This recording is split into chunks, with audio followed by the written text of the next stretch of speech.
Welcome to Smart Haus, a Pittsburgh podcast about smart technologies, artificial intelligence, virtual reality, and the future.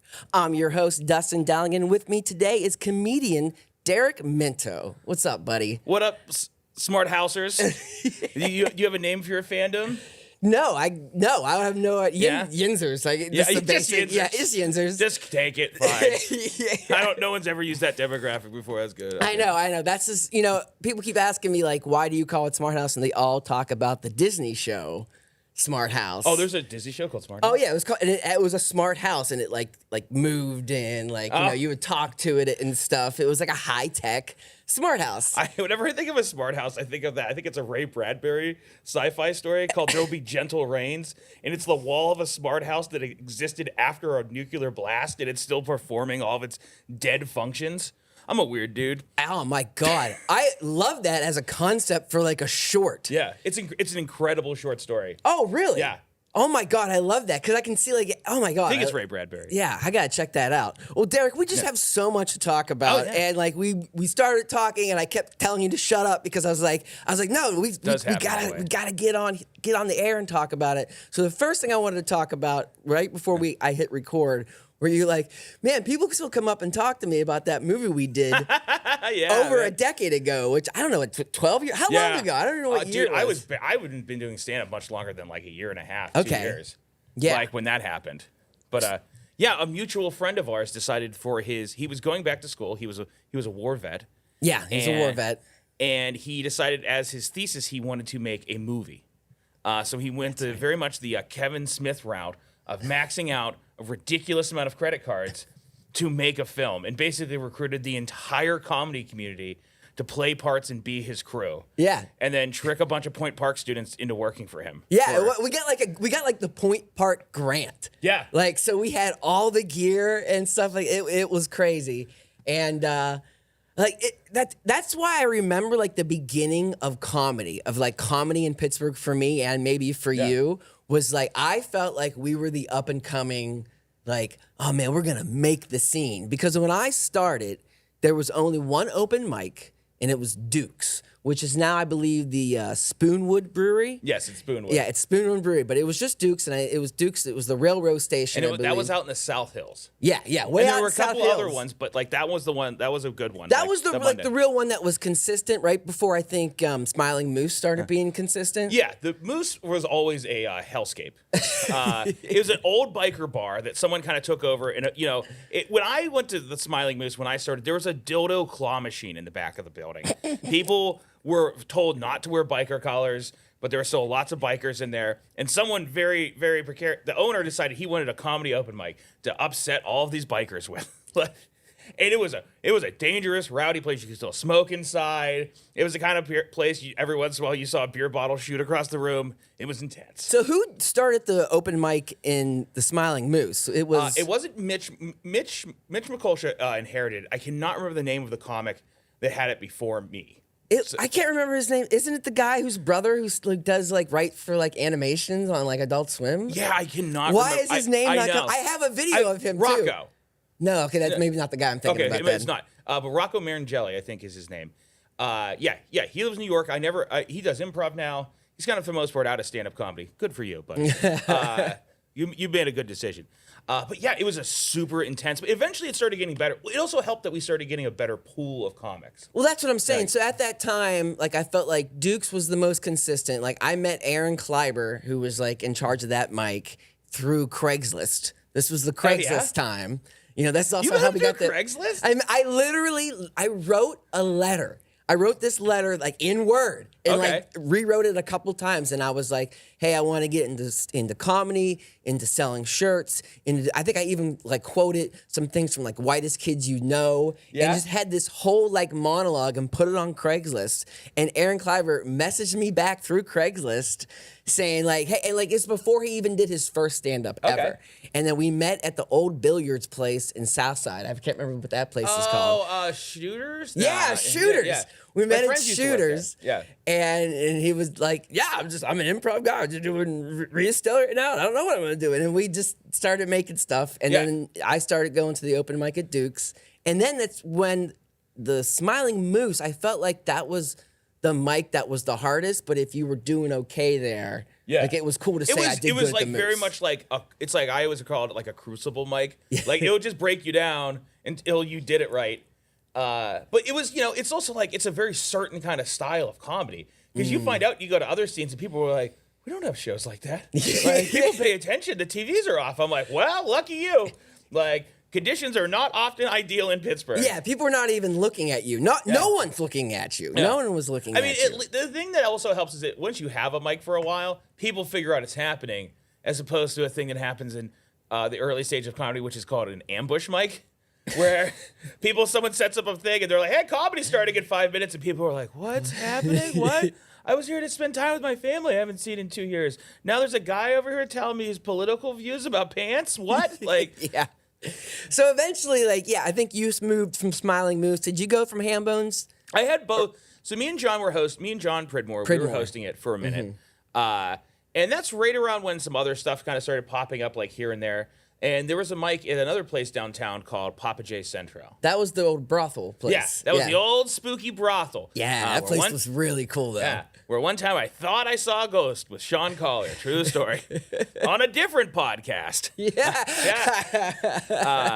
But that building was crazy and smelly. And the guy who was the night manager bought this bar in Lawrenceville at the time called Ham Bones. He bought half of it, and he's like, hey, I'm sorry to tell you this one night, this is the last open mic. And I'm like, oh my God, I'm getting fired? And he's like, no, I want you to come over to this bar and do it there instead. And I'm like, okay, well, I guess thanks. I guess, pretty early on, no one's that great, So no one's got, even later on, most aren't that great. Yeah. But, Jeff happened to like me. I don't know. I rubbed him the right way. I don't know why. You're consistent. Yeah. Very consistent host. Well, that helps. Yeah. Yeah. I have lots of hosting experience, like before, like talking in front of people wasn't that weird. I also understanding the difference between hosting a show and doing stand-up on a show is very different. Yes. Like you're like this weird liaison between the audience and the comics, and like you have to figure out when to reset the room, when to talk about what, and make sure you're not making the show about you. Yeah, because you've ever done a room without like a DJ like putting music between acts, and you don't have a host, and there's that awkward feeling between comedians, and especially when comedians don't know how to introduce each other, they just leave the stage. Yeah. Oh yeah. The worst thing you can do, unless the comics really know each other, it's always really bad to do what's like something called shotgun. There's a couple different names for it, but it's when each comic introduces the next comic. And the thing is, if the comics don't know each other, it gets like they have this like they're like blah blah blah, last punchline, everyone laughs. All right, your next comic,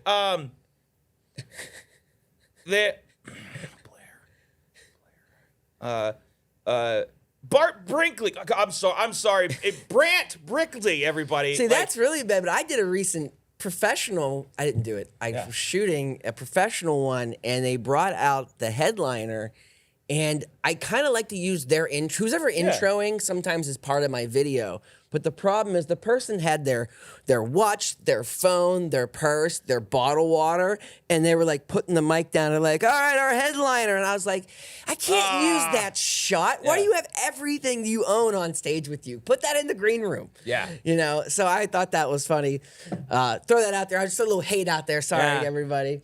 But intros are like nailing an intro is like one of those things you take for granted because when it's done, it's like audio, it's like so many things. It's like when it's well done, you don't think about it, because it's good and it just gets you ready for it and you don't process it. But when it's wrong, even a little bit, you're like, what the fuck? Yeah, because it's just a little rhythm off. You lose the whole room to the next person up. Maybe you had them and now you lose them. One of the most annoying ththings, if you're ever a host, try never ever to do this. Is be like. What you do is you go up and you're like, all right, blah, blah, blah.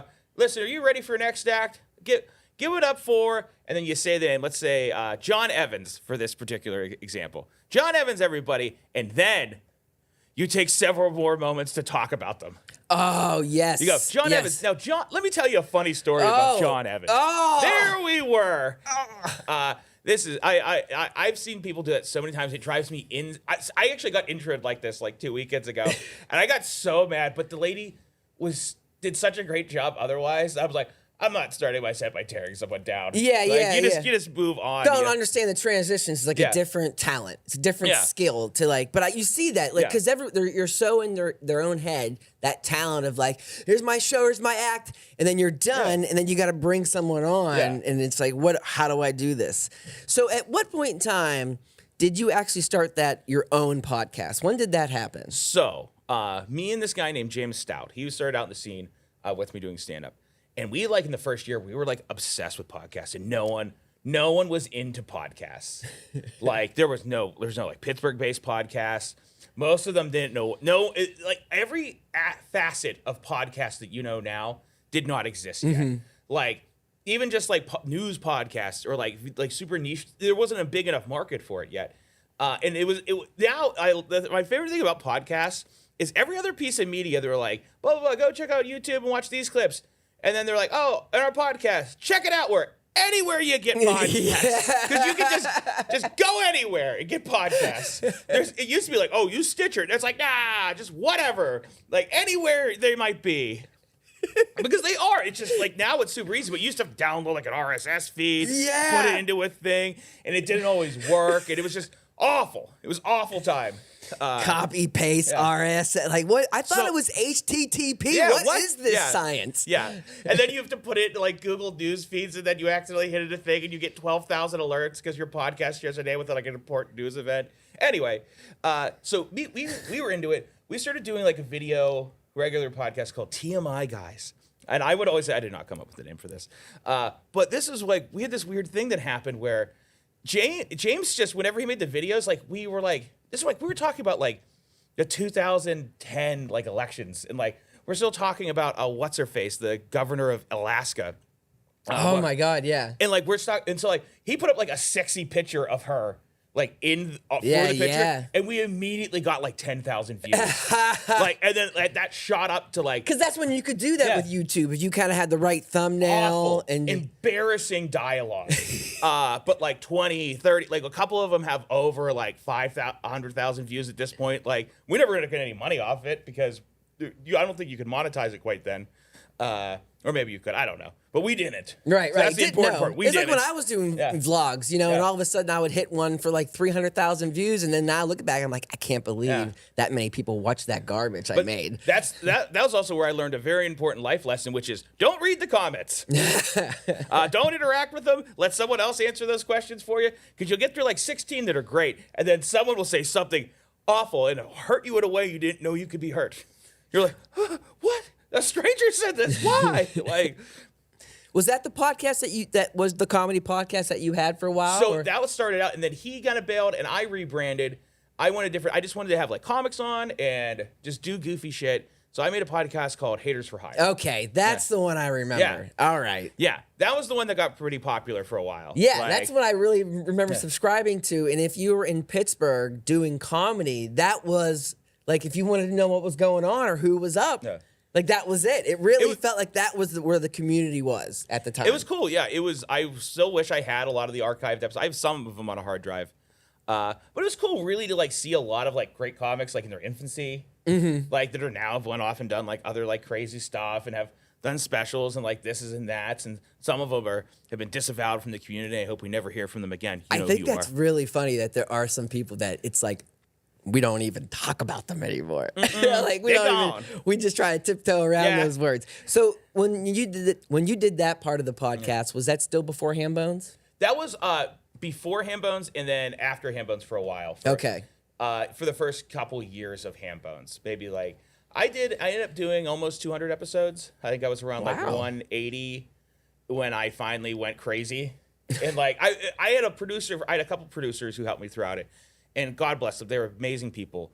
But when you're doing it all by yourself and you're working full time and you're doing comedy full time, eventually I just blew. I made myself hate it. Like, I understand that. Like it was at a time where like it was getting more competitive. It was getting easier in some ways, but I took on this massive undertaking to do like a 5-part thing.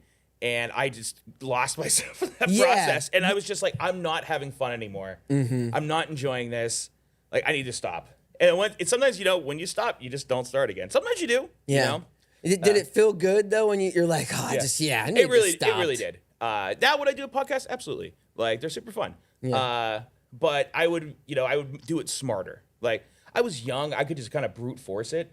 Right. You But know, at just- the time, like I said, it was so new and there was nowhere else to go to hear comedians talk about comedy in Pittsburgh. That was the only show, or you had to like show up at the open mics. The whole city was changing at that point. Like we got our first improv theater, and then not longer after that, of course, you know how improv theaters go. They multiply immediately. Just like other improv well, people. It's like you go to the one cult, you don't like all the parts of that cult, so you're like, we got to start a different, better cult over here. Then someone sees both those cults, and I'll be like, what if I took the best parts of both those cults? Listen, I drank the juice, and it was good. I love improv. Don't get me wrong, but that operates on a cult model. Like I love every part of improv. It's great to I think every person should take an improv class. Made my life better in almost every way. I 100% agree. It will help you in so many things if you want to be an actor, a stand-up comedian, in art classes, but just the improv itself, it's a cult. Yeah. It's a damn cult. I mean, stand-up is in a way too. It's just it's a way different brand. It's more like a biker club. It's just stand-up is so independent. Yeah.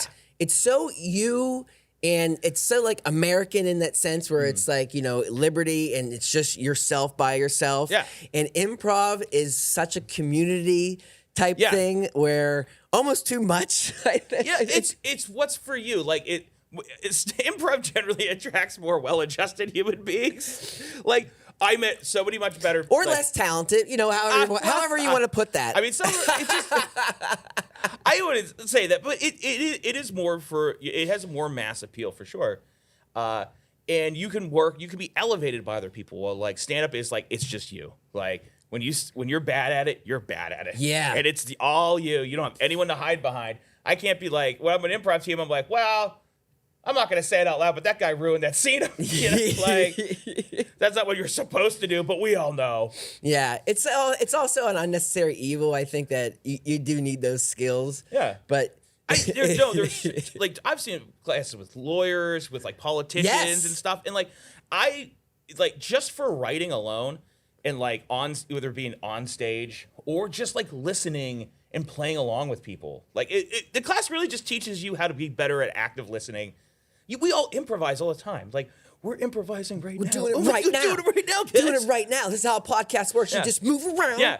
But now this is how you do it. You just ask for a place, and then you just imagine that place being right here, and then you ask for a problem. It's whatever problem you're currently having, and then there you go. Boom, you're doing improv. There is a channel called, I think, Friday Beers or Beers Fridays. I forget the whole name, and it's just two dudes doing podcasts. And obviously, I think they sell and push beer, but they do so much just podcast improv. Like yesterday, they were just like, all right, so we're just two dudes, young guys on a roof, and your dad, you got to tell your dad next week that you're going to New York and you're not going to college. And then it's action.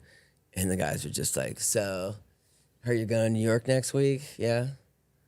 It was way better than this and funnier. I know you were about to go. I was about to go. You were about to go into it, but then I felt like, that I was going to be bad at it. You were fine. You got to start somewhere. I was just gonna be like, my dad got killed by a roof once. I'm sorry. I'm so sorry to hear that. Do you also have Batman voice? Wait, I can do that. Good improv has questions like this. I got buttons. Lots of good questions. I gotta use the thing here. Actually, I can just be a monster.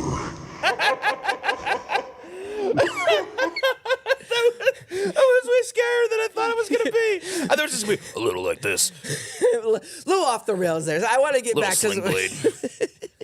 This is what happens with podcasts. Yeah. And now, we just got to cut this up in reels. No one listens to this fully anyways. But I wanted to continue on the story of comedy in Pittsburgh because I feel like that really happened with you. So we're kind of in the part where you're like ending your podcast. You're kind of into ham bones. While this was all happening, do you feel that like not just you, but the scene was maybe getting better or bigger? And bigger might be a better word. I mean, it was like for such a long time. Like when I came into the scene, there was only the Funny Bone, and the Funny Bone was so dead in the last 2 years. It was an awful club. It was ran to the ground by the Snyder brothers. Shout out Snyder brothers. You ruined comedy. I don't care. But like, I mean, it's written about in books. Like Lisa Lampanelli wrote it. Like tons of comics have cited that club as being so incredibly bad and awful. It was a toxic place. Which is funny if people didn't know because it's been gone for so long. Was the Funny Bone was the comedy club on the South Side? It was Station Square. Station Square, right? Early South Side. Lots of amazing comics went there. Bill Hicks recorded an album there. Like it was an incredible place, but it was just the whole like cutting corners, stop getting A-level acts, just getting all B-level acts. Then it's kind of like B and C, and it's just people don't want to come anymore. Yeah, and then that kind of like that was like I remember going there once, and that was it. Like when I started doing open mics, and it quickly closed down pretty. Yeah, pretty I did early it exactly 3 times before it closed. Yeah, and I was terrified of these people, and so it was super fun later to tell one of them to go F himself. But yeah, so the scene was clearly like growing. And it was great. Other people were starting open mics. Like Matt had the Beer Hive. Beer Hive was good. And there were a ton of like smaller mics. The thing that was starting to help is people were producing their own shows. Like a lot of people had like monthly shows. And that's right around like the arcade. They had started having like regular stand-up and improv. Yeah. Like, and the improv actually had open mics sometimes. Yeah. They had them sometimes. Intermittently, like here and there. They didn't oftentimes pull from that pool, but boy, it was a classic to go get a picture under the improv sign when you started doing comedy. You could see, and someone just started and went there because they had the brick background. And then, they were too embarrassed to take it down because every 6 months they see their family and they're like, how's stand-up going? And they're like, great.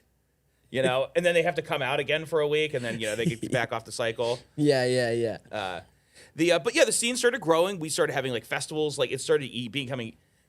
We were no longer just we had like no scene like at all. Right, there was nothing. Yeah, and the other thing that really helped honestly was social media, because you could identify now people who were interested in this, and you could connect to them easily without looking at a newspaper that oftentimes was wrong. City Paper, I give it a lot of credit for keeping those listings in there and making people interested in this. But they had dead listings in there for 4 or 5 years. Like, I would literally email them and be like, hey, can we take these off of here? And they didn't even question me because I did it. I told them so often, which I was like, probably check your source. I'm a buffoon. Like, maybe they should hire you as like a part-time contributor or something.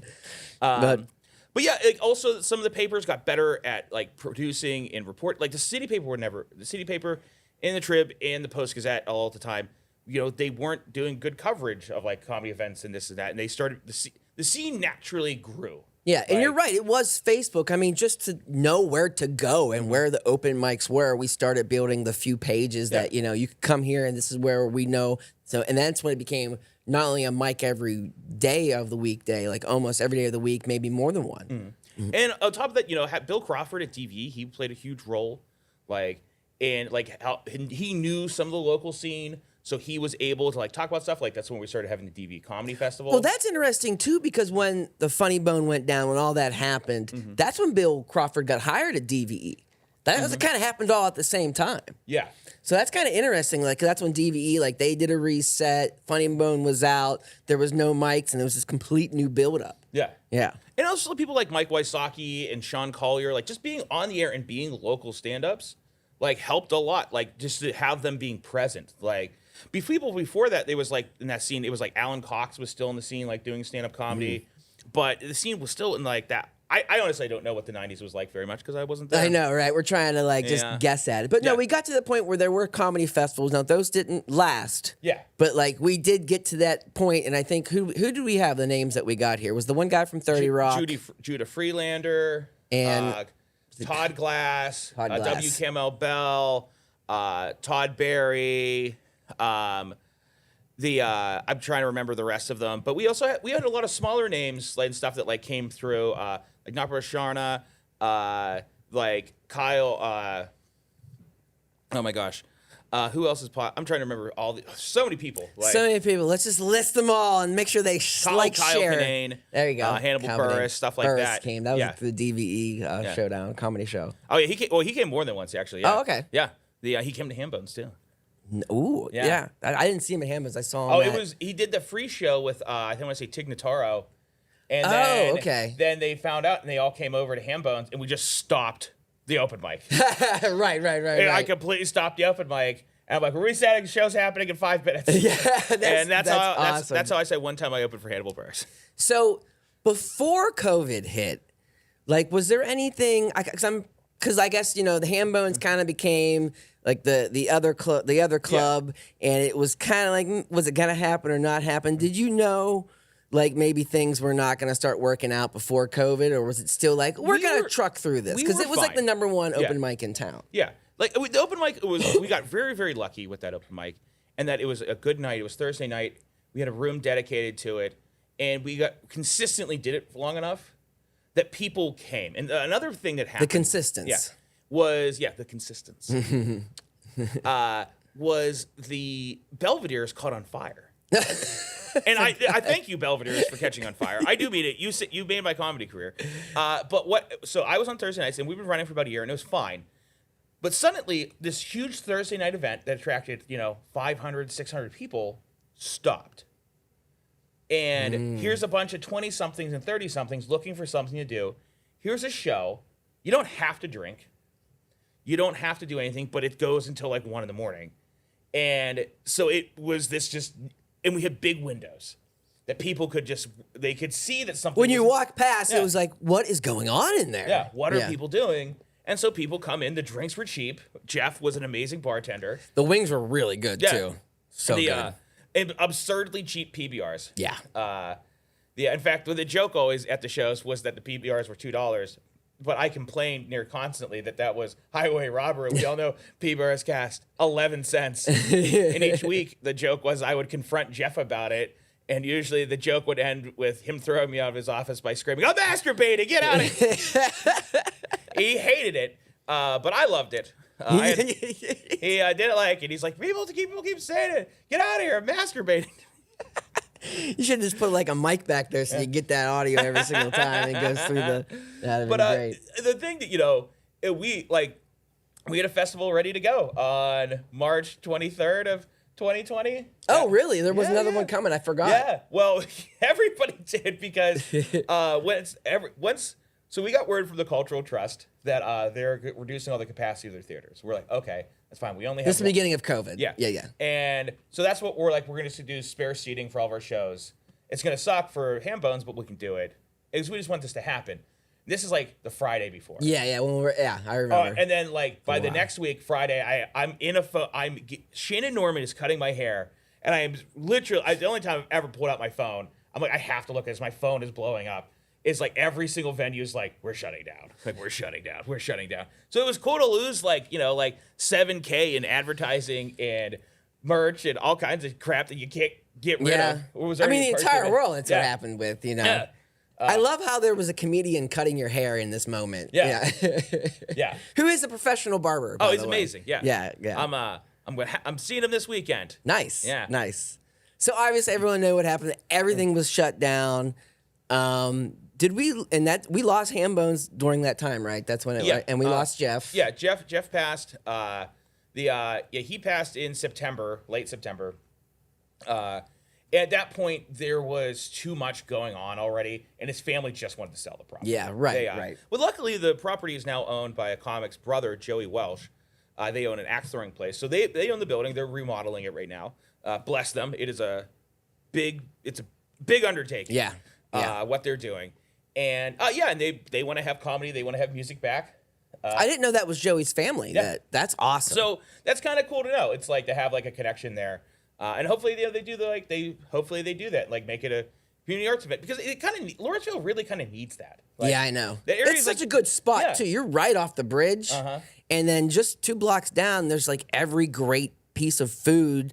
There's the burgers and sushi and ice cream. I think there's a dim sum place right now. Yeah. Like there's all kinds of great stuff. Yeah. Yeah. Rolled ice cream. Amanda, I don't think they're doing that mic there at the Burgers Brewers or whatever, but man, the burgers there are so damn good. No, it was really good. The unfortunately, angry people in Butler shut that down. They got mad about a drag brunch and they were scared they were. That's why it got shut down. I thought just the audio. I really do not blame burgers. Like this, they talked to us and they showed us some of the stuff people said and threatened to do, and they're like, "Listen, as much as we love how this open mic it was starting to do really well, it was just they're like, we can't have this right now. Yeah, we can't trying have to make an open money. venue for people to cross the Allegheny Dixon line down here, invade our little area." Right. But yeah, so what was the last time you were in Ham Bones? Was it to do your show? It was the last time I was in Ham Bones. I broke in. Right. I did it this in the middle. So basically what I figured out is I had exactly like from when Jeff passed and when everything was going on that I had exactly 2 weeks to like before someone's going to notice something is wrong and I'm going to have to give up these keys to somebody. So I spent after not doing stand-up comedy almost at all for most of the pandemic, sparsely here and there, like distance shows, Zoom shows, which is very awful. But I got paid money. That was cool. I ran around the country. I went to Michigan and I went to Detroit. I went all over Ohio just trying to get on any show or any open mic I could to get stage time. And I recorded an album in Hambones. I broke in. I brought in 30 people through the alley. We tapered up all the you didn't even go through the front. No, we didn't want anyone to know. That's awesome. And you taped up the front windows? We taped up all the front windows. We covered up everything. We did it like 3 times over so you couldn't see any light inside. And I wish I could invite the world, but it was at that time it just wasn't safe to do. Yeah. And so like I was BYOB. Everyone could bring their own stuff. Like I wasn't serving like at that point I didn't know who owned what booze there anymore. Yeah, I know. And it's funny, you probably look back on it and you're like, we never would have got busted for anything. Yeah. We could have thrown a party there, no one gave a shit. Yeah. But at the time, I get it. You're like not sure. Well, it was also like they did. Technically, it was an illegal gathering because you aren't supposed to have that many people. Right. Like, but I'm like, the thing I kept justifying was I was like, this is the only thing Jeff would have wanted. Like, Jeff would have wanted me to do this. Like, so it was cool. I recorded an album in there. That was the last thing ever done in there. That's Hopefully awesome. that won't be true Right. forever. Right. I hope that it'll never be Hambones again. You can't bring back those bottom barrel prices that weren't updated for 10 years. Food was really great. I just remember I loved everything on that damn menu. Yeah. Yeah. But it was a cool gathering spot. Like lots of people went there. Like if they didn't have something to do and hang out there on the weekends. Like if you're after a show, it's like just go hang out at Hambones. Like, and I was proud. I was proud to like be part of that. Like and like help grow a scene. Like because we like when we started, there wasn't much of a scene. So it was nice to have like a community of people you got to see go move on and go great places and still doing great things. And yeah.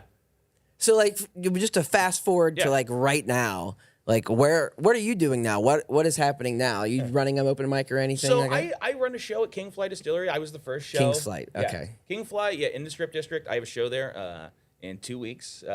Actually, next Saturday, August 26th. I'm doing a plug. There we go. Plug. Yeah, plug it.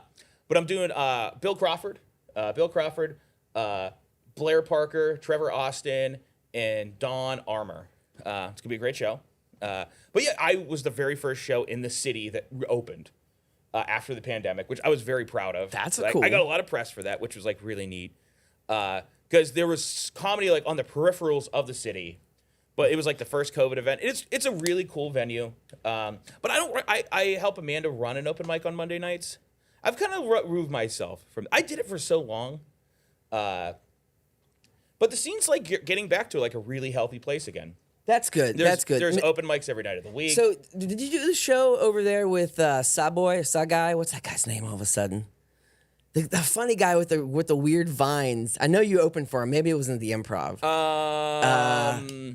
Not Sam Talent. No, not Sam Talent, who's also an amazing talent. Yeah.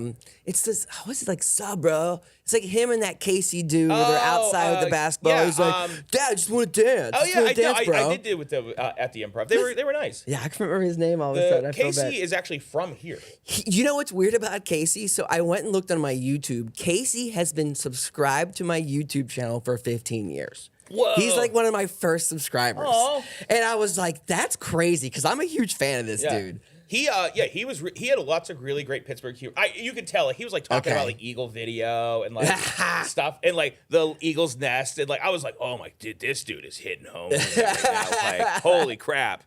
But he was great. And yeah, I mean, the guy he opened for. He isn't like a traditional stand-up. No, he's a personality, but he still got up and told a lot of funny stories. And like what they do now is they talk for like 20 or 30 minutes and they do like a Q&A. Yeah, right? yeah. But that's what people want when they go to see these people. It's not a traditional stand-up. Like if you went there to go to see stand-up, you would have saw 45 minutes of stand-up. Like, and this is not knocking him. Like people were there to see him as a personality. Like they get a little warmed up by me and this other dude. And Yeah, I got an Instagram picture with them. I was like, Just trying to find the other guy's name because it's funny when I'm like live, like parts of my brain shut off. If we were having a regular conversation, his name would come to the top of my I know name. they were the boys of Simi Valley, right? Nick Colo. No, I can't even pronounce his name. His name's Nick. Yeah. Yeah, that's the guy I remember. There's someone like freaking out right now. Yeah, I Like, know. They're like, come you. on, he's the best. I said it out loud once. I know that. Anyways, Yeah. Let me get back to my notes here. Comedy scene we were talking about. Oh yeah, and this is it's getting back. Have you been to the Bottle Rocket yet? Oh yeah, I mean I teach classes there. Like, yeah. I love the Bottle Rocket. Yeah. It's like they did everything right. Like they took that thing of Todd Glass. I believe he's the one. Was it Todd Glass? I believe talking about how you're supposed to have the perfect comedy venue with the low ceilings and all that stuff. From experiencing Todd Glass personally as a hurricane of changes, the second Pittsburgh Comedy Festival, he was the headliner. He showed up 3 hours before we had the stage set. And Aaron Tarnow, who is the technical director, who's really running almost all of it, is like, he made like 96 changes to I counted them all. And then he explained himself for everyone and they made sense. And it was really annoying. It was like him. He's like, I want every single one of these sconces covered. I want to change this lighting. I want you to hook up this special microphone. No, it's not an XLR. Figure it out. But trust me, it's going to be great. Hire me an improv band to work with me. I'm going to practice right out here. I want you to bring out an additional 50 seats. Just sell the tickets. It's fine. I want them all right here, and I want them like this, and I want this center aisle. I need 20 people like over here. I'm pretty sure I was asked to shoot this, and like they didn't have the money for it, but I know the drummer he hired for that. Oh, they were great. James Rustin, he did keyboard, and they had a drummer, and it's like, show. Yeah, he does like a show. Like a show. they're all sweating. Yeah, that's the one where I got my Hulu credit. Oh, that's awesome. So we were talking about intros before. Yeah. Aubrey Plaza's improv team. That was the improv act. I forgot she came to Pittsburgh. Yeah. Yes, she came. So I'm in it, like interacting with her because I was the backstage director. And mostly you guys kept them to themselves and kept everyone away from them because everyone would be like, I want to talk to the improv from Parks and Recreation. Like, it's like, shut up. Like, be cool. Yeah, be cool. Like, stop.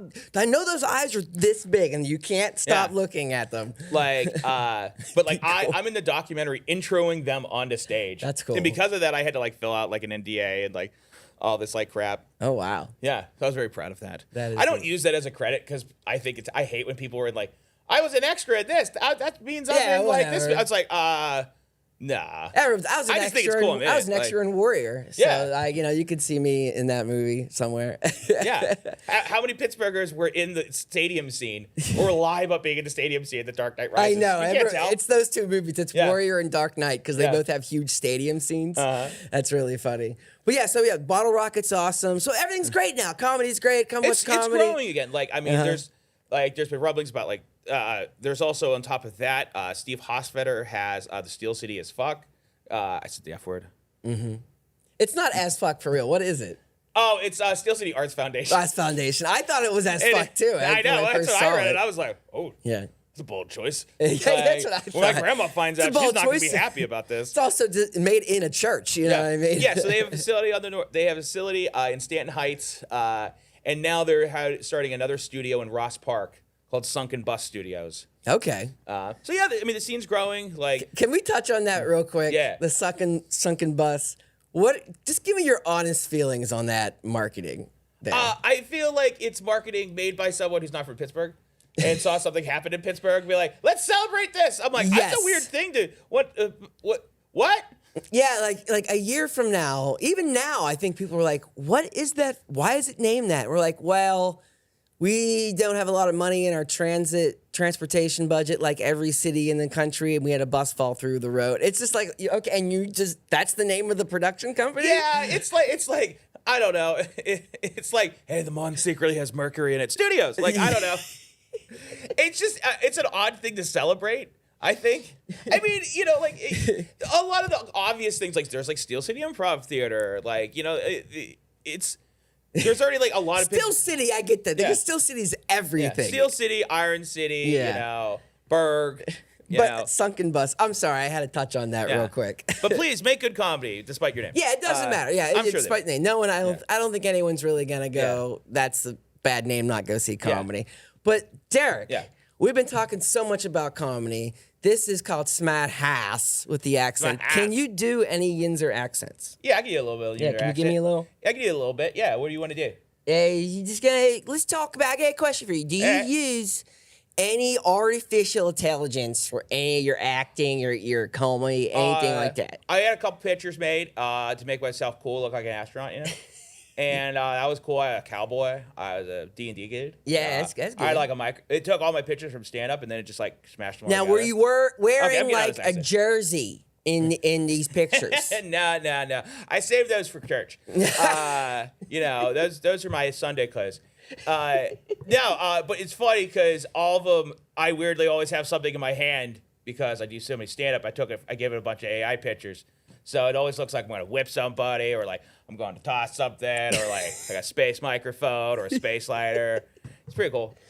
Maybe we should just do this. That should be the show. It's just we'll just go full Yinzer and talk about tech. Just like Bill Hader and John Mulaney do that old guys bit where they're just in character the whole time. That's hilarious. That's funny. It's like I couldn't do it for such a long time. And it wasn't until my 30s that like I noticed if I had about 3 drinks, it just starts slipping at a little bit. I go out of town and I get hammered. People are like, "What the fuck is this? What indescribable gibberish? This is the worst thing I've ever heard." I still think the Scranton accent's worse, by the way. If you ever heard that, it's because not as people have been exposed to it. Is the thing. Pittsburgh's just like famous for this awful accent. Yeah, it's just terrible. But look, for real though, I want to ask this for a real question. Have you used any AI for comedy, or have you talked to anybody? Have you noticed like, hey man, like you're better this week than last week, or something weird like that? It honestly terrifies me. Yeah. I don't know if AI will ever get to a place. The advances of it are amazing.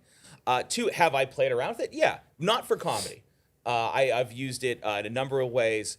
Like organizational stuff, you can kind of treat it almost like a personal assistant. Yes. I've been curious and asked it questions and see how accurate the answers are. And I found them about like 90% accurate. Sometimes they're kind of cop-outs. They're like, go look at this resource, which in a way is an answer, I guess. I have I played around with a add-on to Skyrim. Okay. That uses AI to generate dialogue. Yes. And it was really interesting and pretty good. For what it was, I can still tell. Yeah. I mean, I've had an Impossible Burger. I'm like, I know this isn't a hamburger, but it's okay. That's actually what I'm really interested in. Not that I play a lot of video games now. I still dabble in some stuff. But when I did do more adventure games, of thinking how advanced NPCs will be. Yeah. It'll be more, like a real person to talk to, and how that's going to change gaming. Yeah. Like people are already trying to figure out ways to put it in like even harder, and like it's gonna be a huge thing in like 5, probably in 5 years. I was gonna say 10. Like it's gonna happen for sure. But back to comedy. Have you noticed? Is there anything where you're sitting back and you're listening to someone, and then something's caught your ear? You're like, did they run that through AI? That's a new idea that they never would have thought of. Sometimes so you watch enough stand-up and you know this. Yeah. Sometimes you hear somebody start doing bits that like aren't in their voice. Yes. And you're like, where did that come from? Interesting. And I've got picked up on it just because you kind of stand-up has this weird thing where you have to kind of everyone self-polices the whole thing, and you kind of listen for what you're not supposed to steal jokes, even though everyone does. Yeah, everyone does except for me. To be honest, I heard this recently, and in the first year of comedy, almost every comedian has latched on to usually one comic and is kind of doing their bit. Like they might not be their joke, but they're doing their act. Yeah. And it's just until you figure your own self out, it just kind of happens. Well, it's like the whole thing where it's like you emulate. You emulate so that eventually you replicate, and then you eventually learn how to kind of make it, or I can't remember the exact word, but create from it. Like, well, you have building blocks, you have resources. Like everyone starts to names their like favorite starting comics, and sometimes they make sense. Sometimes you hear them, you're like, "That's your favorite comic?" You're like, "What?"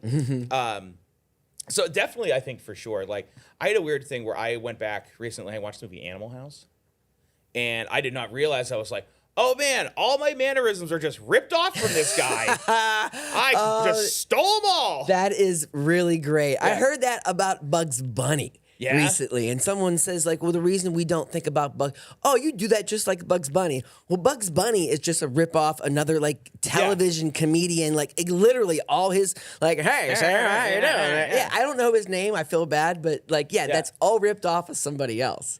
It just that's kind of just never ending kind of like cycle of inspiration, and that gets by, and then if you start learning the history of it, you're like, oh, this guy is of this tradition, which was taken from this. Yeah. This guy is kind of like almost like Laurel. He's like Hardy from Laurel and Hardy. And then you're like, oh, but that was taken from this like 1870s thing. And this was taken from a Greek play. Yeah. And what people need to understand, like, that is how it goes. And that is good. It's not stealing per se. Like some people were like, oh, you hack. It's like everyone's doing something. But now with AI kind of being in the middle, back to what you were saying that you might have noticed, do you feel like maybe that someone was just really worked on this joke, saw something, or did a little AI? What do you think was happening for this instant you were thinking of? I think they definitely ran their joke somehow through AI. Yeah. There was like word choices that didn't feel right. It felt like, you know how like you can sometimes tell when someone like memorized something and they're saying it as opposed to like they're coming off naturally on stage? Yes. The younger comics have that problem. Yeah. They don't have like a certain. That's like the naturalism. number one skill, to not like read your jokes in your head, to make it sound like you just came up with the joke right then and there. That is like one of the first skills. Yeah, it really is, because the thing is stand up seems like it's kind of like boxing. How stand up seems like it should be, like you're just getting up and talking, and it's so much more than that. No. Like it's so much more. Like boxing seems like what you're doing is you're punching a dude, you know. And it's much more complicated. That it's like your movement, how you're managing, how you're breathing, how you're setting up for something else. Like how far ahead are you thinking about what's happening in front of you?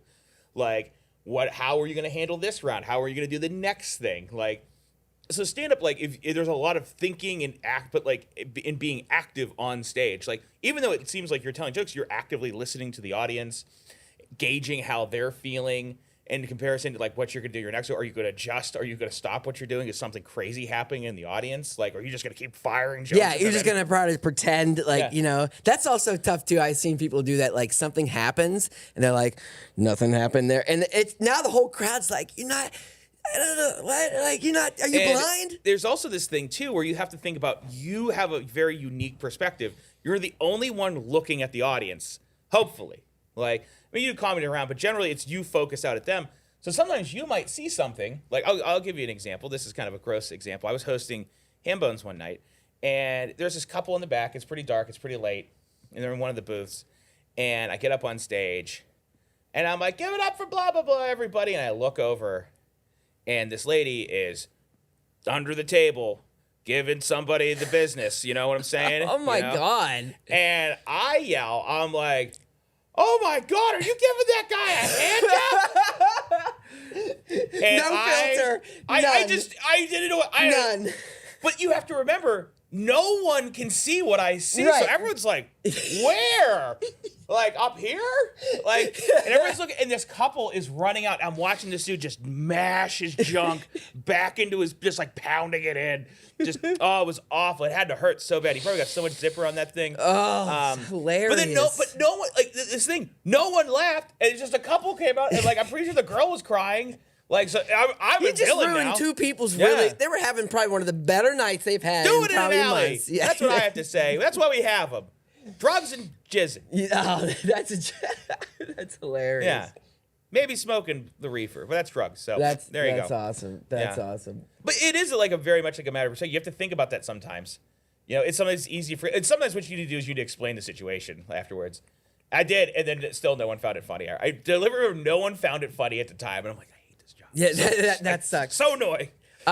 Do you feel, because I do remember when I first started comedy, you know, everyone had the notebook. It was bring up the notebook. Everyone was kind of scribbling on the notebook before they went out. That was half the reason why you didn't get any laughs, because the only people there were the comedians writing their notebooks. Yeah. Are more people just straight up using their phone for everything? And it's just like almost even reading their jokes verbatim? There's tons of people. Like they have a really great roast battle out at Parkway. It's incredibly well produced. They do a really, really good job. If you're ever looking for something on a Friday, check it out at Parkway. They do it like once a month. They always have a theme, and there's some amazing, vicious tearing downs of human beings. Like if you're into human suffering, we got a show for you. But it's also fun. The whole community that comes out for it. But honestly, during that, a lot of them literally have their phone up. For Roasty, I can see that more of like, gotta check your notes. But it's because like, they're literally just reading them like up there. But I've seen a lot, the transition's wild. I remember it used to be, I thought it was weird when people had their phone. I thought it was weird too. Yeah. I was like, that's so odd. It's so common now. Like, it kind of comes like this. It's the same spread of people who read out of their notebook use their phone. Not everybody does. Most people try not to, because I think you just give generally a better presentation if you don't have those things in your hand, because it looks like you're reading. Some people in the audience will always judge you for having notes. There's a certain perception, but in an open mic, you're learning the joke. Yeah. I think it's fine. Like, the only time I've seen it actually work, it's when it was used as part of the bit. That helps too. Like he would go back, like the punchlines like at the bottom, and it would look like he's stumbling for it, but then it's all good timing. But also, Zach Galifianakis, one of his early half-an-hour comedy specials on Comedy Central, I don't think it was a joke. I think he needed it. He had a huge thing. He did do the bit where he had it, it was funny to see him flip over the huge thing he wrote, but he had all his jokes on there, and it had to help. And that's very much using as a prop. I've used notebooks as a prop before. Like, I always tell people, I'm like, don't worry about an open mic. Like, if you're trying to learn the joke, I think you generally, as a presentation thing, you should try to get away with it. But I will tell you, the one thing I always do when I go on a stage, especially if it's a show, I'm like, no, I know I need to hit a certain amount of time, or I have to say something exactly like somebody's name, like Nick Coletti. Yes. By the way, that's Nick Coletti. Thank you. I gotta hear it, and then I pronounce it right. Yeah, it clicked because I had to memorize his name. Yeah. I always take a piece of paper and write it out, and I just put it in my back pocket because I'm like, if I get hit in the head with a beer bottle, I don't know why I keep saying that. That's the thing. It's only happened a couple of times to me. Or I lose my place, or I freak out and I have a panic. Something which has never actually happened. I just know it's like this little safety net. That's just like, I know it's there. I know if I cannot remember, worst case, I can do a bad intro rather than just completely getting all of it wrong. Yeah. Or an okay intro. But it's like, but I think like by doing that, it makes me fine. Like that ritual, like it makes me feel safe. I don't know. You're right. It's something about having a ritual and do it the same every single way. I do remember when I was sometimes forced to do open mics, host open mics when either Aaron or Matt, whoever couldn't do it, they'd be like, "Oh, you do it." I hated the names, and I would screw them up, not just because. Like, you just get intense. I've never said the name before, and I would get all nervous, and I'd be like, it's... and then I think I literally stopped doing it. Like, I can't do it. Yeah, that is a trick. You go like, please welcome to the stage, Dustin Dowling. You just gotta fudge it. But I've met people that I've said their name wrong for years. And I had no idea.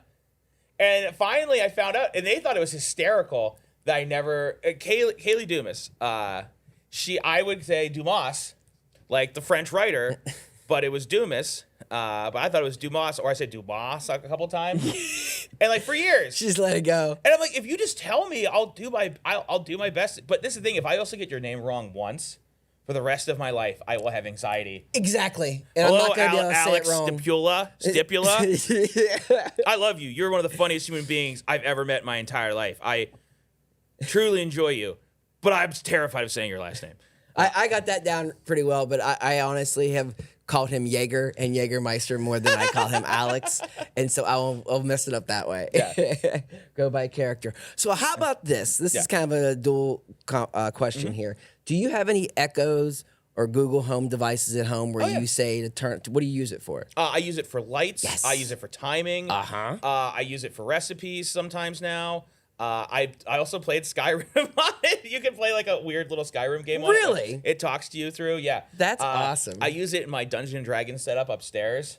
That's really cool. I set up a series of like systems, so like if I go, okay, Google, roll initiative, all the lights in the room will turn red briefly. Okay, awesome. You led into this question way more than I thought. So you're kind of dabbling a little bit in the routines and like making it programmable. Like sometimes if I'm out of town, we'll try setting up like the things like where like the lights will come on in the evening for a little bit and turn off. But like we're not that worried about it. I have it set up where I say good morning and good night. And it turns in temperatures and stuff like that. But that's interesting that you do it with the games because that's how I think with the Chat GPT and the overall AI kind of becoming part of the technology is what are your thoughts of like setting up an open mic or a comedy show that's basically full Smart House, full AI?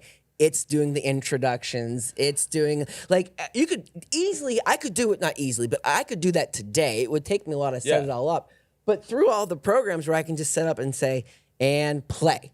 And it would do the whole night with the lights and, intros. And as long as everyone stayed with the timing, cut them. That's the whole problem, though. It's the humans. The damn humans. I know, it's the damn humans. Damn humans. But wouldn't that, it would be like the AI comedy club, and you come in and you would sign up beforehand, like on your phone, and, and you would just hear, ladies and gentlemen, next up, and it would sound like a good voice. Yeah. We have that technology. Yeah, we can do that. I have it. It's called 11. You can have weird theme nights. You can use the AI, the Obama AI voice chatter. You could do, oh my God. I mean, you're right. You really could do You could really, the thing is to make it, like you said, the consistency is an issue. Like for open mic, there's always an issue. Like I saw a couple weeks ago there was an open mic. Me and my girlfriend were going to go. And last minute, I think it might have been at the brewery. It might have been at Burger's Brewery. We came in and we're like, I thought there was a mic. And she's like, they didn't have the mic. They forgot the mic. I'm like, what do you mean? That's the one thing that they didn't have. It is in the name. Yeah. You got to bring the open and you got to bring the mic. Got to bring the open. Bring the mic. The open's real easy to bring. You don't actually have to do much for that one. Mic, big deal. But, I'm saying this out loud, but maybe we should talk to Joey's family about this at Hambones, and we should all get in and figure out some technology that it's literally like a press button. We'll try whatever. We'll split the door, whatever like that. No one has to be there. No one has to run it. And we can make theme nights, just like you said. It's an interesting, I've never thought of such, I've never even contemplated like such a thing before. It's a really, I would definitely go to it and check it out. Like, well, that's it. At least at first, obviously, people would go just be like, what the fuck's up? Yeah. But would it actually work? Because the whole point would be to make it profitable without actually having to work it. Like you would, maybe you do want to work it sometimes, but say like, hey, this week I'm not going. And open mic, works out. And this is just open mics. Who knows what else you could do? Yeah. It's pretty crazy. So we're going to get into some news right here, just a little bit. Do you listen or watch? Do you watch any TikTok? You TikTok guy? Yeah, I mean, I TikTok around. I do I do old TikToks. I do Reels a lot too. Yeah. The YouTube one or YouTube, yeah.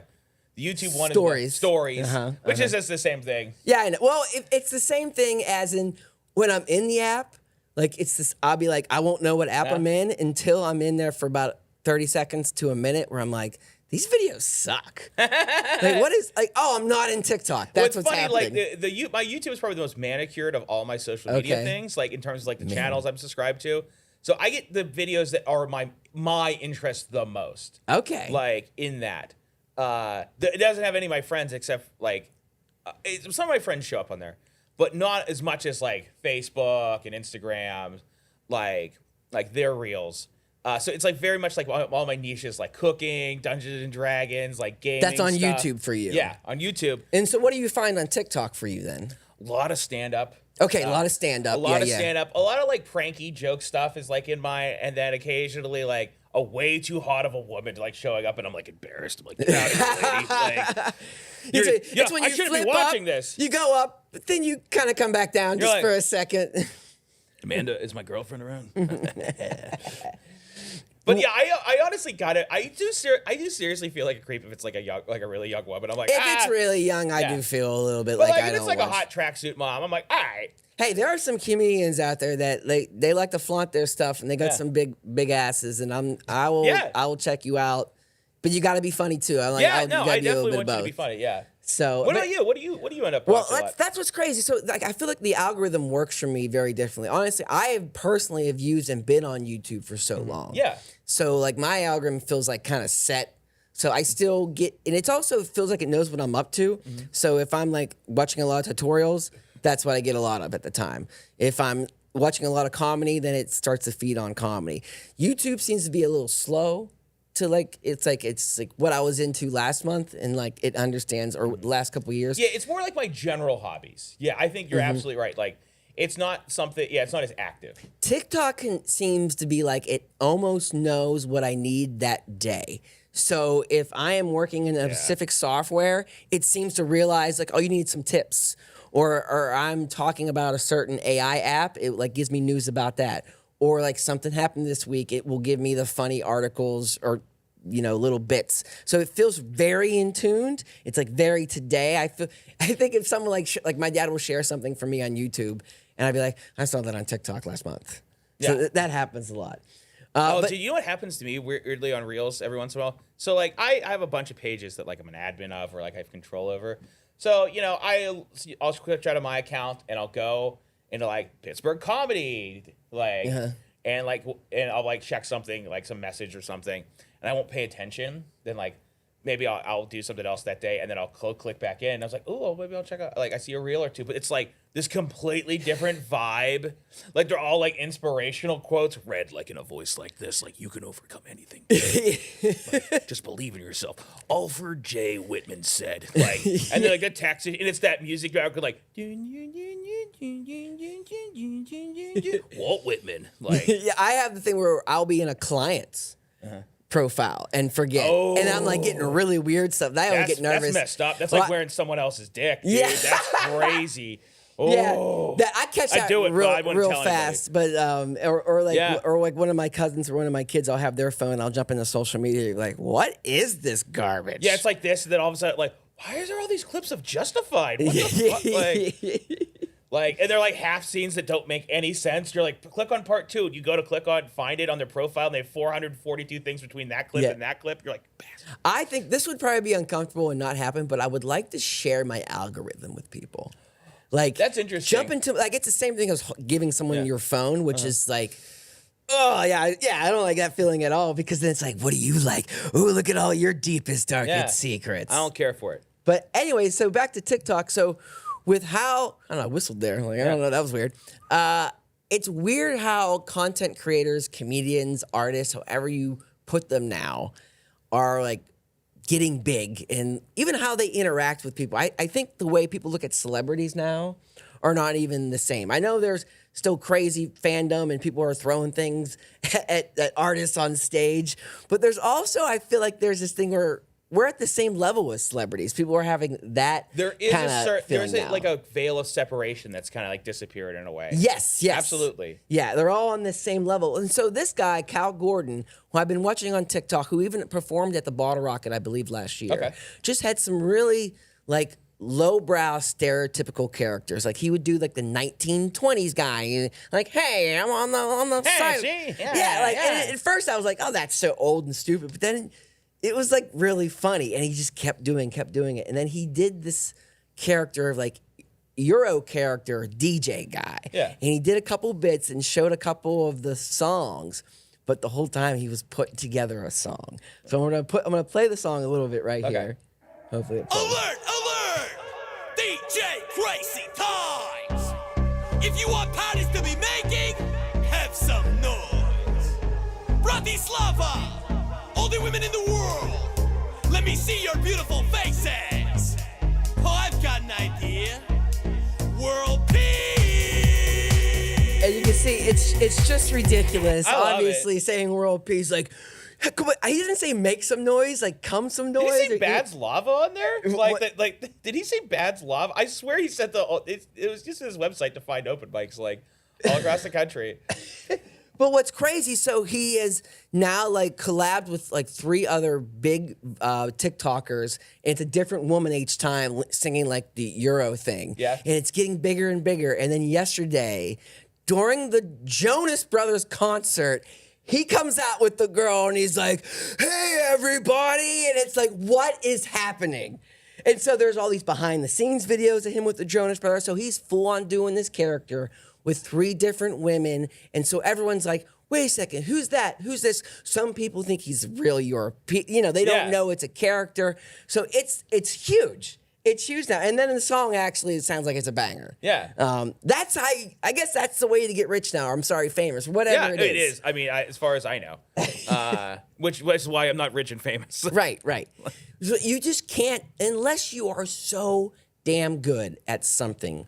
It feels to succeed, you almost have to be everything. Yeah. Anymore. Adam Devine, who's the character from Workaholics. Yeah. Yeah, he said when he was like when he started doing stand up, there was like a time where he was like really into watching all like the greats, and he realized he's like, I'm never gonna be that kind of stand up comedian.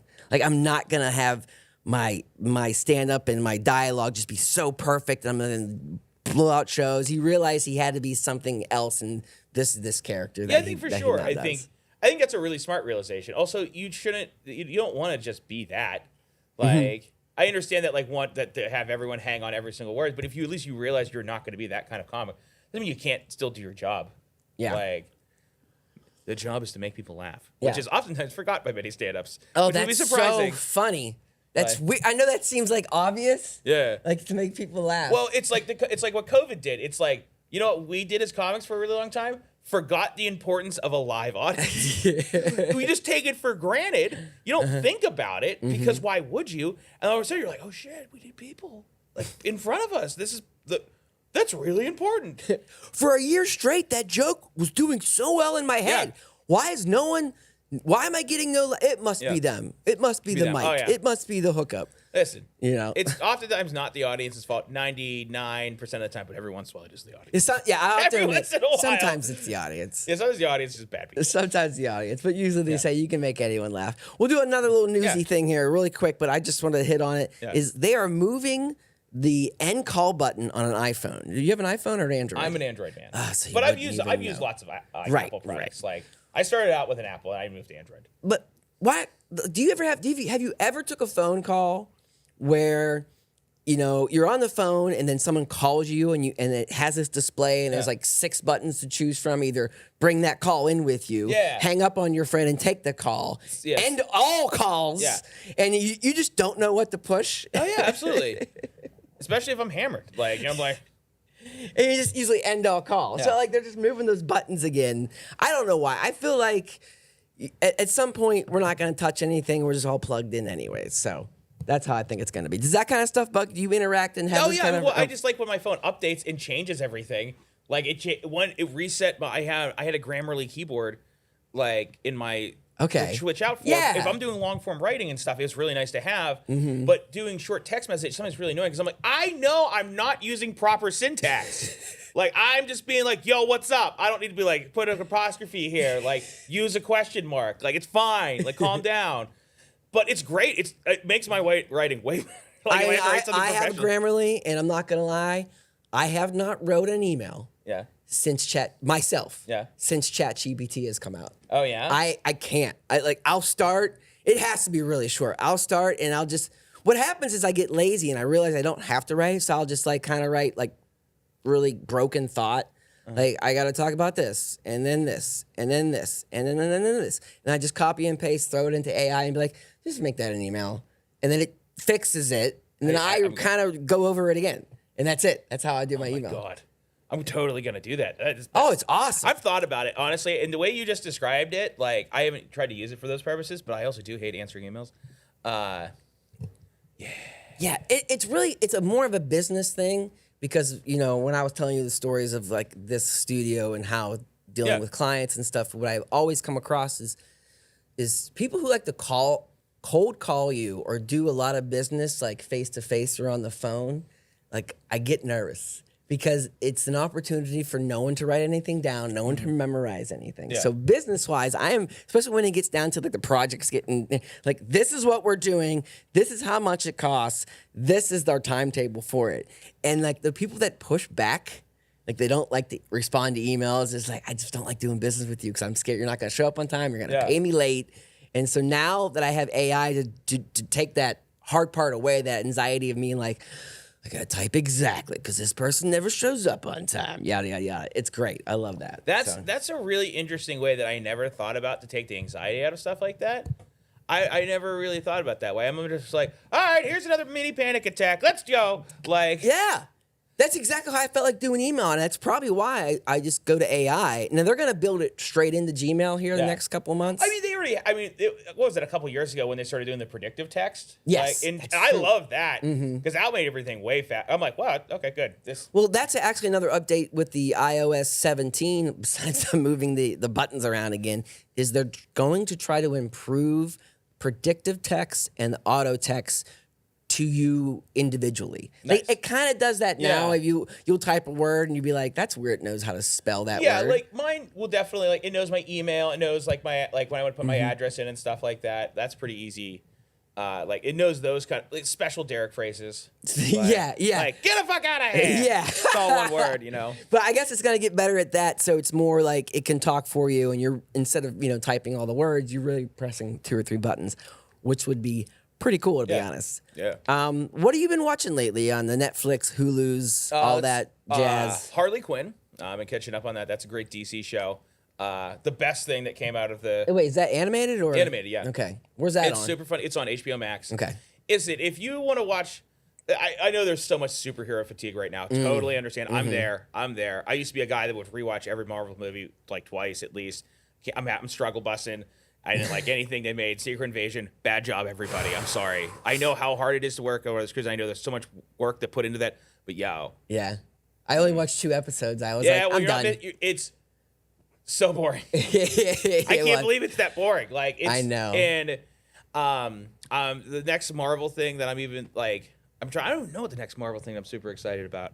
But yeah, Loki season 2. Oh yeah, Loki season. That's what it is. Yeah, that's the next thing that I'm actually excited about. I'm liking the pieces that if I step away and I didn't know a lot about Marvel, I wouldn't be sure it was a Marvel thing. That's so my good friend Zach Funk, who is a comic book aficionado, super comic book nerd. That's the lens he examines. He's like, would I like this if there was no Marvels? If no Marvel, I didn't know this was a Marvel thing, and it wasn't any Marvel thing. Would I genuinely like the story? And I was like, that's a really good way of thinking. Yeah, about it's just like a fantasy feature, huge.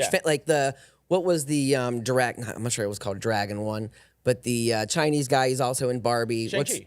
Yeah, I thought that was great, and that was a good example of if you didn't really know that was Marvel, that's kind of a cool movie. And then WandaVision and Loki, I thought was if you didn't, obviously those characters from that, but that storytelling, the timeline stuff, I love that stuff. Yeah, that was really interesting. So let's have a watch that.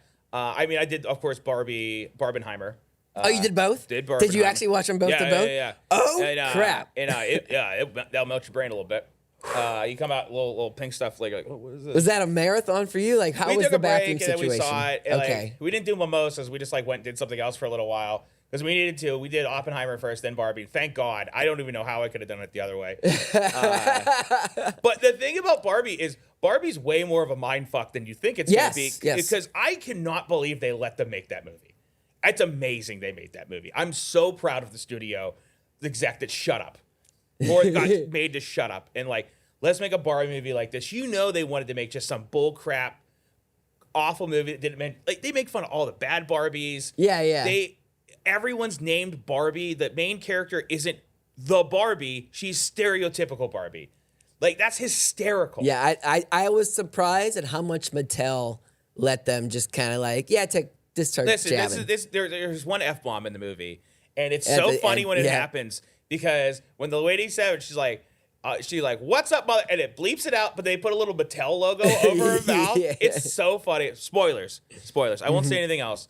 But yeah, that was interesting. That was really cool. I got to watch the first episode of the new season of Solar Opposites, which I was really curious to see what's happening. As I don't remember what happens, everything with Justin Roiland. He was one of the creators of Rick and Morty with Dan Harmon. We had the show called Solar Opposites, which is just almost like a spin-off of Rick and Morty, but its own vibe. And he had all these sexual abuse allegations. He got fired from everything. So they have to replace his very unique voice. He plays both Rick By the and way, Morty. he won in court. But after He all did. that, He did. But he was already gone at this point. Yeah, it was so Lord already only knows what's gone. going to happen. Apparently, there's other stuff. Who knows? But he when he went to go do it, the first episode of the season, I'm like, what are they gonna do? They're gonna get somebody just to replace him. They deal with it in the funniest way. It's like perfect what they do to replace the voice. It's like, and I'm not gonna say exactly what it is. Now I'm super curious. Yeah, but it's totally worth watching to see how they deal now with it. I gotta. At least for the first 5 minutes. Is that Netflix? That's a Hulu. That's Hulu. Okay, That's a Hulu. Right. Yeah, I've been doing that. Just surfing around here and there. I spent a lot of time on YouTube. Yeah, I really watched a lot hardcore. of camping stuff recently. I don't Really? know. Yeah. I'm like really into. What YouTube is probably what I watch the most. I get my news. I get a lot of shows. I watch a lot of like YouTubers. Like, they're kind of like informational, kind of like they're funny. Like the one guy's called Nakey Jakey. Okay. And he just sits on like one of those balls, those balls people have at the office. And he just has his mic, because that's the thing. You put a lav mic and let it hang there. But he has a lot of like he'll like talk about like the top like 4 gaming companies besides Xbox and how Xbox bought them out. And like he has a whole like video, like he does that kind of educational stuff. So I watch a lot of that. And then I don't know what are you? You have no cable, I'm assuming. None of that stuff. Yeah. No. I haven't had cable since like 10. Yeah. Like I seriously, I don't. What do I need it for? Like I get a digital tuner if I gotta watch something, and I can. Now it's even easier to find a stream of something. Like, but do you watch any shows like that on YouTube that are like it almost feels like it's low budget, but these people are so talented that it's. Yeah, not. I mean, a lot of like the camping stuff is like pretty low key yeah. and interesting. There's this guy named Steve Wallace. He's in Canada, and he does urban secret camping, which is like being homeless. I was basically. gonna say being like advanced homeless. But he'll camp behind like a billboard next to a highway. He'll camp like in a sewer tunnel. What? Like going to all these places he's not supposed to be. Like he camped in like a latrine in an abandoned park, like in an oil derrick, like stuff like. He also does regular camping too. It's really interesting though. There was a guy that I did watch because he didn't last long. It was during COVID, and he lived in his office for as long as he could and documented it until they kicked him out. Oh, and they wow. eventually figured it out. But he was like hiding in his cubicle and using the showers and stuff, and just tried to do it for as long as he could. And then he got kicked out. So yeah. But that's it. Like that, I like lots of like informational videos. Like I like watching like weird stuff. There's this one guy who like went to every single rainforest cafe. That was the next one I was going to talk about. I love him. So when I say YouTuber, like Eddie, his name is Eddie. Yeah. And there's a couple other ones. He just did one with Margaritaville. Margaritaville. And I watched it, and I also watched his friend. He also made the video too. They both, and I was like, I watch this whole thing. Why is it so entertaining to me? I know. So I've been to a couple Margaritavilles. My girlfriend's family loves those kind of like chain restaurants, especially like when they're on vacation, because they're like, they know they're safe for the kids, like the food's gonna be good. And I'm like, I don't care. If you're gonna buy me food, I'll go wherever the hell you want me to go. And so like we always go to Margaritaville, and like it always inevitable things happen. My girlfriend's mom gets hammered for like 2 margaritas. She doesn't drink, and then she hits on all the waiters. But last time we were there, Amanda's niece, this is so funny. Like she got her food ahead of everybody else, and she ate. And then when everyone else got their food, she's like, "Why am I not getting more food?" And she's like mad. She's like, "Why am I like?" And I'm like, "Because you ate already." Like, I don't know. I don't know. And so we're not paying attention to her, and we're drinking and carousing. And 5 minutes later, all of a sudden we just hear boom. And what she did, she just took her bowl and smacked it as hard as she could. It smashed it like a Jimmy Buffett like mural. And everyone's like, whoa! And she had her attention then. Yeah, I will tell you that for sure.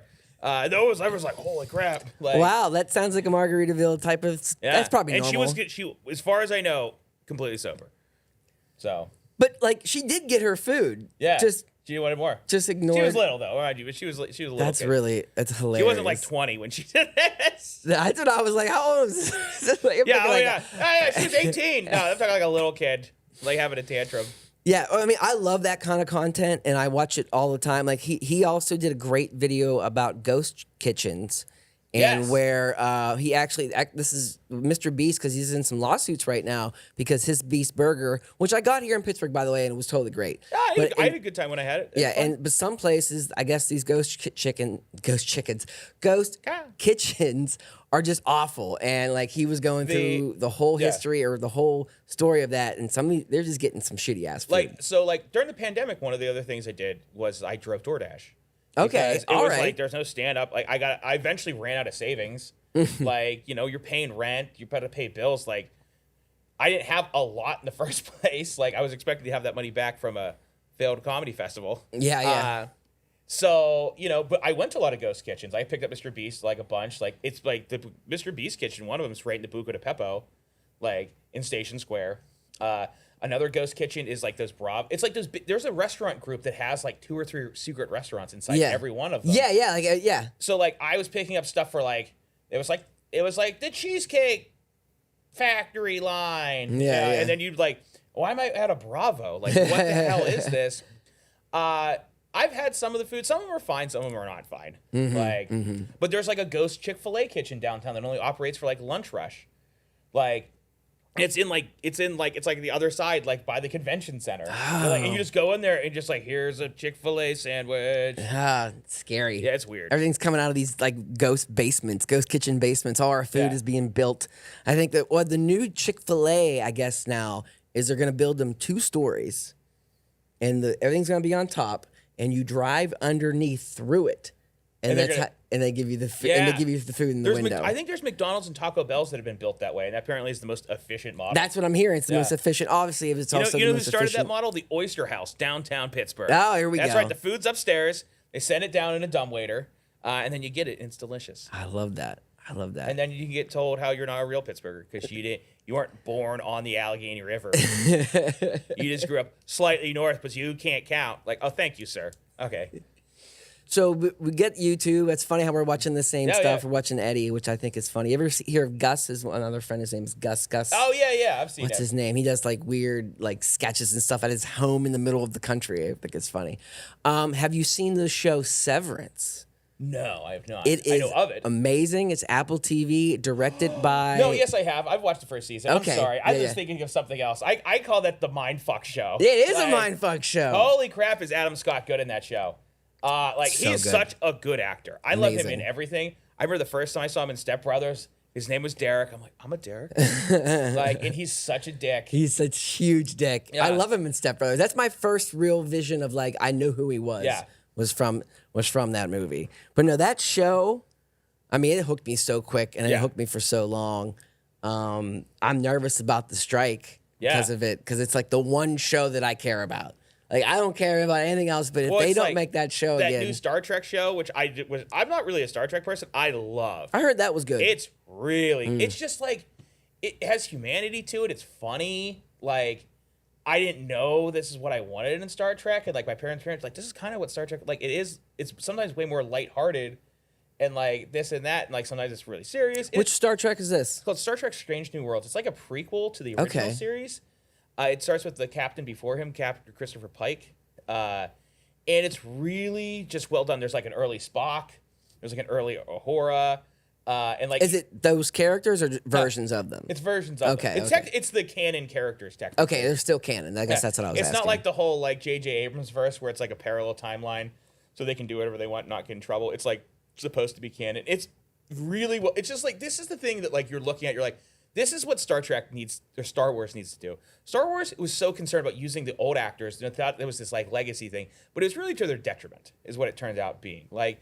In The Mandalorian, when Luke Skywalker shows, it's really cool, but it's also like, this is like CGI. You know, you could have just cast somebody. It's okay. Yeah. It's like the whole thing with Grand Moff Tarkin in like Rogue One. It's like, just recast them. It's okay. We get it. It's a story. People die. Yeah, right. Like, I get, using old Luke, but like, the thing is, they're just totally willing to recast somebody and just do the character right. Like, and give them the right kind of direction. Yeah, it's a story. It's a story. It's story. okay. Until we all get AI actors, which is coming, because the actor strike's never going to end. Yeah, I think that's true. Man. Yeah. That is scary. But to touch real quick on the Star Wars thing is, I always found myself loving the world of Star Wars, the universe of Star Wars, and not really loving every single story. Yeah. Like, when they would come out with like, episode such and such, and I'd be like, this. I found myself being more entertained reading Wikipedia. Yeah. And just reading about what is this person's life and how were lightsabers built than actually watching some of the movies. That's why, like, some of the games can be way more engaging. Like, the games. I've always been of the advocate that the prequels, the overall arc of the story is right. Like, the ideas of it are right. It's just the Trade Federation stuff is super boring and dry. Like, the idea of an underwater society that rises up with the Naboo there's nothing wrong with it. But Jar Jar Binks is an abomination. Yeah, and right. You can't ride behind the defense that it's for children. No. First of all, you knew that adults like this crap. But even kids thought he was dumb. Yeah. He was such a bad character. Heinously racist. Like, it's like the worst, like, vaudevillian blackface crap. Like, what? It is. Like, it's so obvious now. Dude, the creator of the Boondocks. Yeah, it might as well just be like shuckling past the screen, listen, really. I don't know if you knew it, but it is. Like, I'm sorry. Like, I don't know what to tell you, George Lucas. Like, anyway, yeah. Yeah. But the arc of so the story. we got a Star Wars thing. We're too nerdy for that. We're gonna be stuck on here forever. Anyway, the last three, I don't even want to talk about. That could go on that for years. I know, right? But I also will tell you, I always enjoy watching a Star Wars movie. I don't care. It happens. Like, I listen. I know that ninth movie's not good, but I'm like, wow, laser swords. I know. As soon as I get in some of the fight scenes, I'm like, it looks cool. It does look cool, I'll watch that. There's a billion chips. I know. Somehow Palpatine came back. Yeah. Man, I couldn't. I watched that whatever one, that last one with him. I watched it so weird. It's like I was watching it behind myself, going, I don't get. Only Star Wars I've only seen once. There's just ghosts and lasers and ships and like everything's blue, and I'm like, what? It's like, and we're all back. Everyone's back. We're here. Like Yoda's brother, long like who is Yoda's brother's here? Holy shit! Yeah, like oh my god, it's twin Yoda's brother. Everyone from the holiday special showed up. Oh my god, it's cartoon Boba Fett. That's what it felt like happened in those last few scenes, and then she's like pushing him back, and there's every ghost of everyone's like, I'm back there somehow. It's like I don't even know. All right, I didn't realize, Derek. This is the longest episode I've ever done on Smart House. Okay. No, I love it. Like it's because we're friends. Yeah. And we've got to talk forever. Yeah. I only have a few more questions. All right, let's do it. To end it is, what is your favorite social media platform? Favorite social media platform? Honestly, like this may sound weird, like probably like Imager. Like I really enjoy going. It's kind of social media. It barely. You got to give me a little bit what that is. What is Imager? Imager is just like a photo website. Okay. Like, it's just like people like share all kinds of interests. It's like kind of like a different form of Instagram. You like a Visco girl? I just enjoy people just share stuff on there. It's kind of like a cross between like Tumblr and Instagram, I would call it. Old school Instagram. It's mind you, it's like old school, like a really more modern, probably Instagram. Like I like surfing the gram. It's a pretty good time. the gram is where it is now. Yeah. I feel very comfortable. Social media was up and down. I was just thinking this recently. Is like I'm like social media again. For a while there, when Facebook was top, and it was just us, everyone just talking to each other too much. I was like, this is too much of people I know talking. Yeah, like everyone is kind of stupid. I mean, I wouldn't be on Facebook if I didn't have to be. Yeah, I think even though we're being broadcast on it right now. Yeah, I know. That's just where it goes. That's where the audience was. No one really listens live anyways. We have no comments. Yeah. A couple more questions real quick. Yeah. Do you know what your screen time is on your phone? What's your average screen time? It does tell me. When's the last time you looked at it? Where you think it's at? Not recently. It's been better recently because I've had a day job. Like so, like I also over the pandemic I started forcing myself to only spending no more than like an hour on social media and stuff a day. Like as a life rule, because I would just doom scroll forever. Yeah, forever. Like way too much. I try to limit it. I mean, it's probably, I don't know. Honestly, I don't know what is too much, really. Well, what do you think? Are you like 5 hours, 4 hours, probably 7 at hours? least 4 hours. Okay. Yeah, I'm thinking at least 4. I'm sitting around 5 or 6. If Yeah. I have a bad day, 7, and I'm like, what am I doing? There are some times, like if I'm really bored or like I'm going somewhere or like, it does kind of satiate me sometimes. I spend a lot of time on Reddit too. Yeah, I'm into Reddit. I love the moderating system. Yeah. I think it really helps with conversation. Wait, like Facebook's, you can't comment in Facebook. There's no conversations happening. I love, am I the asshole? Like, it's like, I'm like, oh, I get to be so judgy. And then it's fun. You get to see what other people think. You're like, Yes. oh, I was wrong. This is a really valid point. Yes. Your point goes above mine. Yeah, and the then ranking sometimes system's you're better. like, everyone's wrong. You're all idiots. I think that's what Facebook. When I feel like I'm like going through, I'm like, you guys are all like they'll like repost like some lady getting arrested by the cops for and they didn't arrest the kids and it's obviously fake. Yeah. And everyone has such strong opinions and I'm there going, it's not real. Oh, It's not. yeah. Stop commenting. And then the next comment's like, this is why Biden's president. I'm like, this is not real. This is not that. Even if it was real, I don't understand how you combine There's a those Facebook two. scam to there's this website that's always going out of business and they're trying to sell all the rest of their dice. And I got caught on it the first time. I spent $50 on these dice that look like little pieces of cheese. I was super excited about it. I thought they were adorable and delicious looking. And that's my vibe. And I got them and they were the cheapest, they bought them probably in bulk from somebody else from Indonesia. And they're the shittiest. They're barely yellow. I was so mad. So every time I see it, I post on there, this is a scam, but no one cares. They're like, look, Karen, look, we can get cheese dice. These ones are metal. They're only $5. And no one, it just gets lost in this flood This is of back when we were talking when we were starting with it, our parents and grandparents, they're gonna be locked into this stuff and they just buy and they just love buying this stuff. They get so excited. And you come over, you're like, why do you have this cheese grater with Wi-Fi and Bluetooth? It's unnecessary. He knows how many shreds I did. Yeah, it's it's not even plugged in. You don't even have it on. Well, we're gonna figure it out. We're gonna integrate it into we're gonna figure it out. We have the Nest you bought us over there, still in the box, but we'll get it out soon. Meanwhile, the TV's still in the wrong source. Yeah. You know, it's in 4x6 and it should be 699, whatever. Why do you have aspect 2 Rokus plugged into the TV, Mom? Well, one stopped working. Mom! One's for the Netflix, one's for the Hulu. Yeah, one's for Hulu. What do you mean? This one's for the game show channel that only shows The Price is Right. I was in Alaska. We did a festival. It was 5 comics staying in a house, and the one TV channel we could all agree on was The Price is Right channel. Oh yeah. We just put it on. Everyone agreed. No one was mad about it. I could totally watch that all We'd day. watch it all night. Was it old school Drew Carey? It was before mostly Drew Carey? Bob Barker's. It was Bob Barker. I'm sorry. Yeah, it was Drew Carey's the new host. Yeah. Mostly Bob Barker's. That's great. That's great. Well, we're wrapping it up here. You want anything to plug? Because you are the host with the most. Yeah. I'm sure you got a bunch of stuff to plug. Yeah, like I said, I have show at Kingfly, August 26th. This is Saturday, 8 o'clock. Tickets are still available. Bill Crawford, it probably will sell out. Great cocktails, all made in-house. Really, really good stuff. You can check that out. You can find me on the old Instagram at the $6 Million Ham. That's right. I get around, Get around the place. I'm all around Pittsburgh. You can always check me out on my, my social medias. That was probably even better when you were the host at Ham Bones. Oh, yeah. $6 Million. I woke up one night. I got shot up out of bed. I'm like, this is my name now. Yeah. Well, by the way, do you remember or know what my social media handle is? It was Beardy Boy, right? The Beardy Boy. Yeah. I changed it. Oh yeah. I had to. Well, yeah, you're a man now. Yeah, I guess I grew up. And, man I'm with a beards. I'm a man with and it's not that much of a beard. I have more of a mustache. Yeah. But That's good. it's good. just That works for you. Dustin.media. Yeah, Dustin.media. I got rid of the Beardy Boy. I didn't think it was appropriate anymore. Yeah, you grew up. You're a beard man now. Yeah, I'm a beard That's man. Okay. But anyways, thank you, Derek, Oh, for my pleasure. being on the show. And thank you for watching Smart House on the Pits. All the news stories can be found on Smart House Facebook and soon Reddit. FYI, artificial intelligence is used a lot to make the show.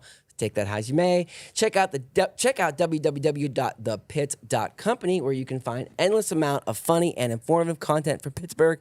Smart House is produced by TheGateway.media, the gateway to all your media needs.